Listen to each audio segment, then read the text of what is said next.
बिस्मिल्लाहिर्रहमानिर्रहीम अस्सलाम वालेकुम वरहमतुल्लाहि वबरकातुहू अल्हम्दुलिल्लाहि रब्बिल आलमीन अल्लाहुम्मा सल्ली अला मुहम्मदिन व अला आलि मुहम्मदिन। नाज़रीन, आज की हमारी वीडियो होगी वहम के इलाज के बारे में।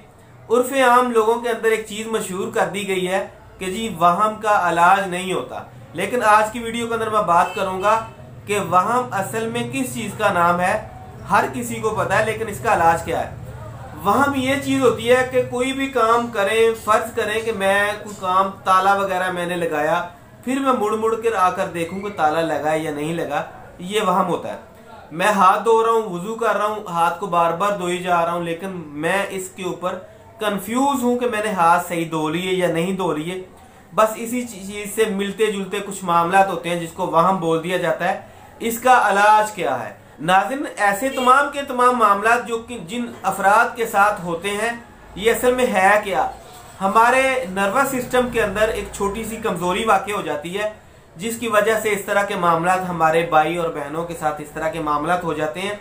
ये कोई बड़ी बीमारी नहीं होती, इसको थोड़ा सा आसान तरीके के साथ ट्रीट करने की ज़रूरत होती है। ऐसे लोग होते हैं कि इनके अंदर बहुत ज़्यादा हाई लेवल का एक खुद एतमादी होती है, जो कि इनका एतमाद खोया जा चुका होता है, जो कि हमारी ही गलतियां होती हैं कि हम इन लोगों को सही तरीके से ट्रीट नहीं कर पाते, जिसकी वजह से ये वहम का शिकार हो जाते हैं और इनके साथ इस तरह के मामला हो जाते हैं। आज हम बात करेंगे ऐसे ही मरीजों की सेहत के हवाले से, ऐसे मरीजों को इस्तेमाल कर सकेंगे सेफ्पराम गोली को। नाज़रीन, सेफ्पराम के अंदर मौजूद होता है ईस्टालोप्राम, जो कि 5 मिलीग्राम के अंदर, 10 मिलीग्राम के अंदर या 20 मिलीग्राम के अंदर मार्केट के अंदर दस्तयाब होती है। सेफ्पराम को इस्तेमाल कैसे करना होगा? ऐसे तमाम के तमाम मरीज जिनको इस तरह का कुछ मसला हो, वो इस गोली को इस्तेमाल कर सकेंगे। सुबह खाने से पहले भी इस्तेमाल कर सकते हैं, नाश्ते के बाद भी इस्तेमाल कर सकते हैं। ज़्यादातर कोशिश यही है कि रात के टाइम आप इस गोली को इस्तेमाल करें। इसके अंदर हल्की सी गनूदगी भी होती है।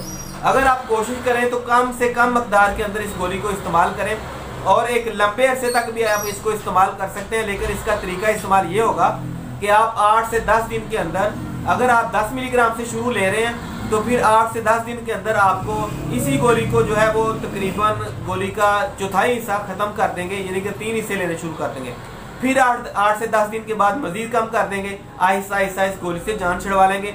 इससे होगा ये कि आपका नर्वस सिस्टम जो है मुकम्मल एक्टिव हो जाएगा। आप दोबारा से सेहतमंद, हशाश बशाश और खुशी खुशी ज़िंदगी गुजारनी शुरू कर देंगे और आपके जहन के अंदर से परेशानी के तमाम मामला ख़त्म हो जाएंगे।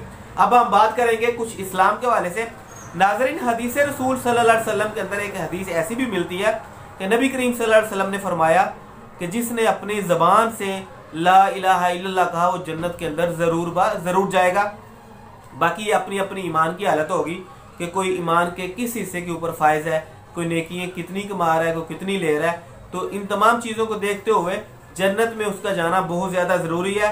चाहे तो वो डायरेक्ट चला जाए, चाहे तो वो जहन्नम से होकर जाए, लेकिन अपने अमाल को दुरुस्त, अकीदे की दुरुस्तगी करना, ये सारी की सारी चीज़ों को देखना बहुत ज़्यादा ज़रूरी होती है।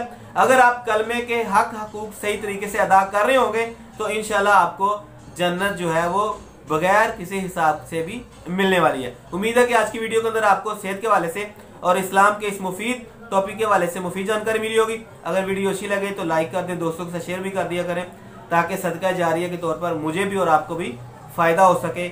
मिलते हैं अगली वीडियो में, तब तक के लिए अल्लाह निगहबान।